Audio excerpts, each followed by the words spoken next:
Happy Thursday, everyone. I hope everyone is having a great day and staying safe. Miss you guys lots. So, I wanted to drop a video to continue with our read aloud of the Unteachables. So, last time we kind of got a lot of information. First of all, we heard from Jake Terranova. And think about how Jake Terranova feels. He feels really guilty for what happened to Mr. Kermit all those years ago.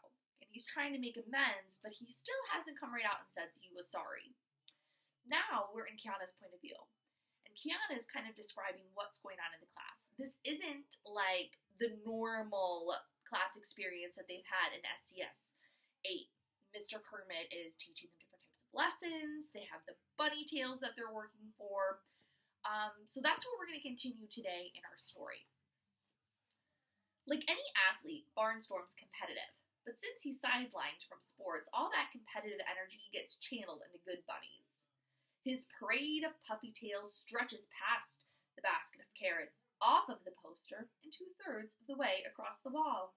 He's miles ahead of me in second place. Mostly that's because he won't cash them in. He's too greedy. Whenever my line of puffy tail reaches the carrots, I redeem them for a reward. Our class had already 2 pizza parties thanks to me. Plus, I lent Aldo a bunch so he could pay off the penalties for some late homework assignments. That was Mr. Kermit's idea. He's using puffy tails to teach us how an economy works. We're free to trade them, spend them, sell them, or lend them. But the lenders have to charge interest. Aldo owes me 10% every week, and he's sinking deeper and deeper into debt. You're a sucker, Barnstorm tells me. He's never going to pay you back. It's puffy tails down a sinkhole. He is so, I defend Aldo, and with interest. Using what? Barnstorm retorts. He's never earned a single puffy tail. Aldo leaps up. I have 2. I just spent mine on fines and stuff. Sit, Elaine rumbles, and Aldo plunks back down onto his chair. Barnstorm won't let it go. Name one thing you ever did for a puffy tail. Aldo thinks hard. I changed the bulb in the projector. No, that was Raheem, Mateo puts in. In frustration, Aldo runs his hands through his red hair, which makes it even messier. Big deal. Who cares so much about different rabbits' tails? I glare at Barnstorm. I have faith in Aldo. Oh yeah? He shoots back. Why? It's a good question. Why would I put my trust in a bad-tempered, red-haired, straight-D student? Well, part of it is probably because I don't care that much about puffy tails to begin with. But I think the older part might be Vladimir. 8 classes a day make their way through room 115, and that lizard doesn't squeak his head off for any of them. He loves Aldo. Only Aldo. And aren't animals supposed to have instincts about people who are good at heart? I turn on Barnstorm. At least Aldo's not a tight-fisted cheapskate like you. When the year's over and we're in high school, all those puffy tails will be worthless. You can't take it with you, Elaine adds philosophically. Barnstorm is smug. At least I'll be rich. Oh, Mateo tells him. You're a pharyngee. Sorry, boys and girls, it's a tricky word. You're a pharyngee, Mateo tells him. That's a race of aliens from Star Trek. They worship money and profit above all things. Settle down, Mr. Kermit says mildly. We're free to spend or not spend our puffy tails however we choose. That's how a market economy works. As we settle back to work, I can't help thinking about what Barnstorm said. When the year's over and we're in high school, I'm not going to be in high school with these kids. I'll be gone before the end of the semester. How many times can Mom's movie get struck by lightning? But at that moment, the words were coming out of my mouth. I meant them. I actually saw myself finishing out the year in this class. I don't belong in this school, and I really don't. And I don't really go to it. And in the town where my only connection is the fact that my parents grew up here. Man, I gotta get back to LA fast. So I want you guys to pause here and think about Kiana. I want you guys to think about how her feelings are changing about this at school, from when she first arrived and she picked up Parker's schedule to where she is now. I want you to think about that. Chapter 22, Mrs. Vargas. In all my years in education, the greatest teacher I've ever worked with was a young man named Zachary Kermit. Oh, sure, we were all dedicated back then, fresh out of college, and convinced we were destined to change the world one student at a time. Zachary was different. All teachers dream of changing lives, and he really changed them. The kids had no way of knowing it, but being placed in Mr. Kermit's class was like winning the lottery. It actually got to the point where I'd look out over my own group and feel a little sorry for them, because there was a much better teacher right down the hall. That was before the Terra Nova incident turned him into a zombie. He went from best to worst.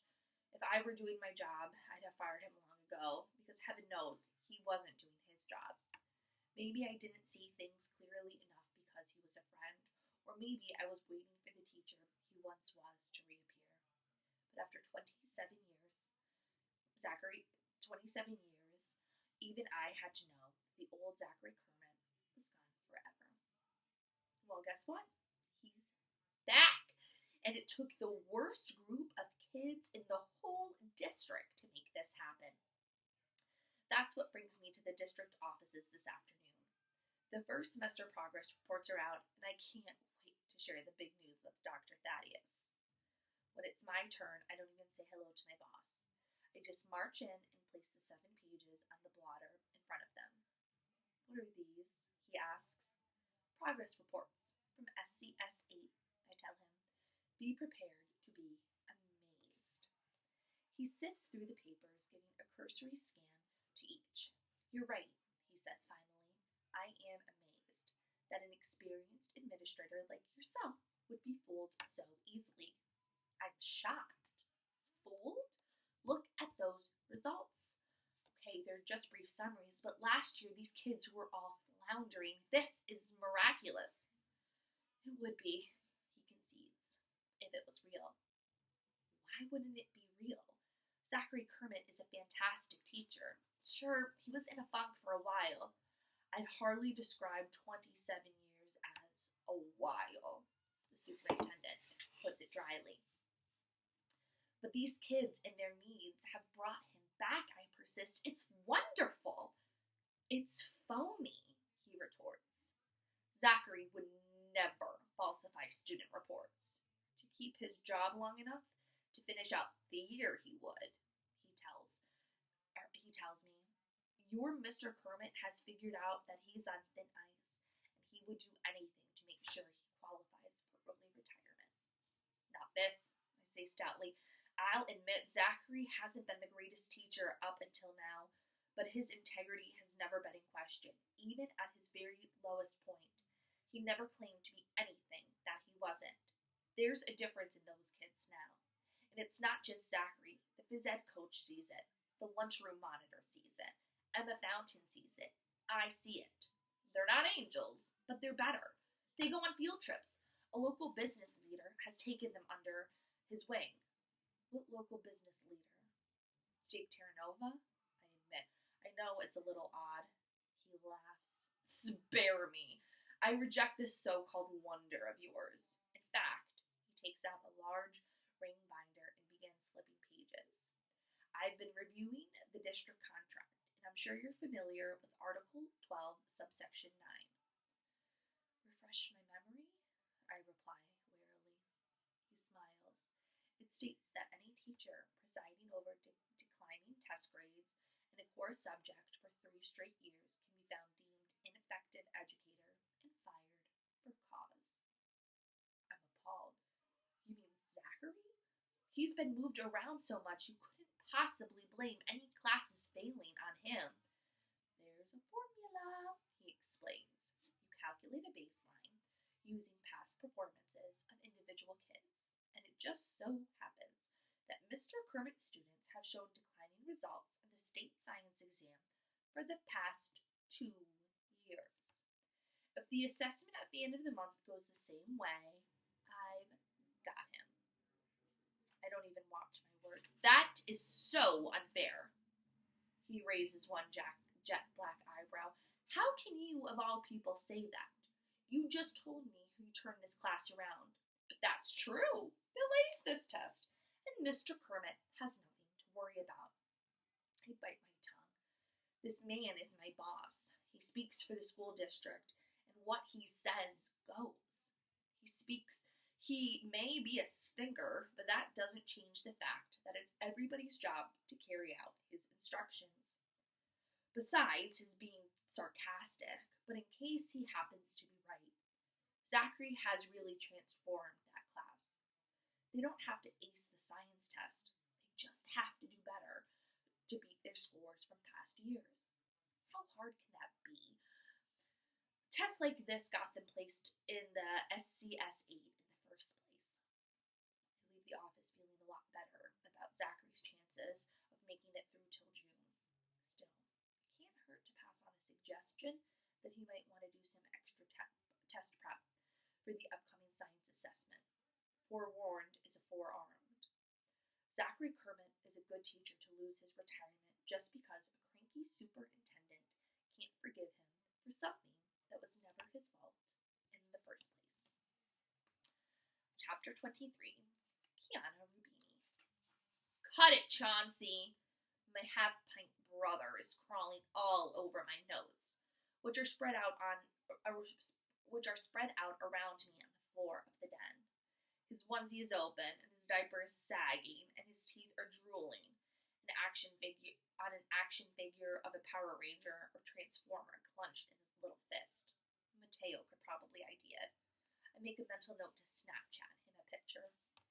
Chauncey's chubby knee comes down on my chart of the atomic masses of elements, shredding the paper, and I freak out. Louise! I bellow, then borrowing Dad's line. Geez, Louise!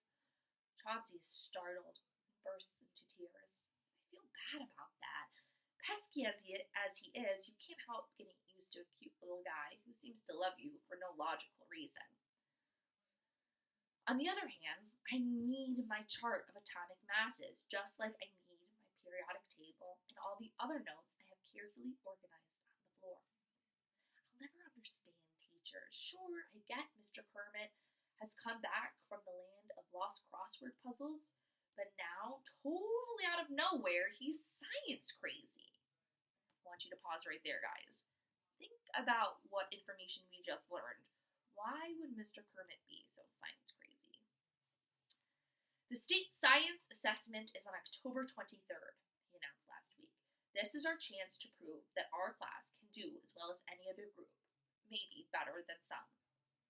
The way he said it, how he made it sound like it was us against everybody who calls us unteachable. Got the whole class on board the Science Express. Elaine's eyes were practically shining with excitement and purpose. Maybe she thought we were going to dissect something? We're like Frodo going up against the dark forces of Middle-earth, Mateo declared. Okay, that's standard Mateo, but even Aldo is sort of into it. Ribbit is framing this as a giant in-your-face to the whole school. No way Aldo can pass up a chance at that. So that's why I'm in the den up to my ears in graphs and formulas, yelling at a baby. You think I'm thrilled about it? The best thing about being a short-timer is you can slack off with no consequences. And I can't even get that right. What's wrong? Stepmonster rushes in and spies her little darling laying waste to my work like Godzilla stomping Tokyo. Oh man, I really am spending too much time at Mateo. She expertly scoops him up in one arm. I almost bark something rude like, "What took you so long?" But then I spot a tall glass of iced tea in her other hand. I thought you could use a study break, she offers, setting the drink down at the edge of the coffee table. Kiana, your dad and I are so proud of how hard you've been working lately. It annoys me. Who does she think she is? My mother? We will pause there for today, guys. I posted in there. Alright, so think. We now know that the Unteachables have got to ace this science test to help Mr. Kermit out. So Mr. Kermit now is putting all of his focus on science, and the students are really into it. He's also using this as a chance to tell the students, hey, everyone who thought you couldn't do this, now this is your chance to prove them wrong. So, some things for you guys to think about, and we will continue our read aloud tomorrow. I hope you guys have a really great day. I look forward to seeing your faces really soon. All right, guys, take care.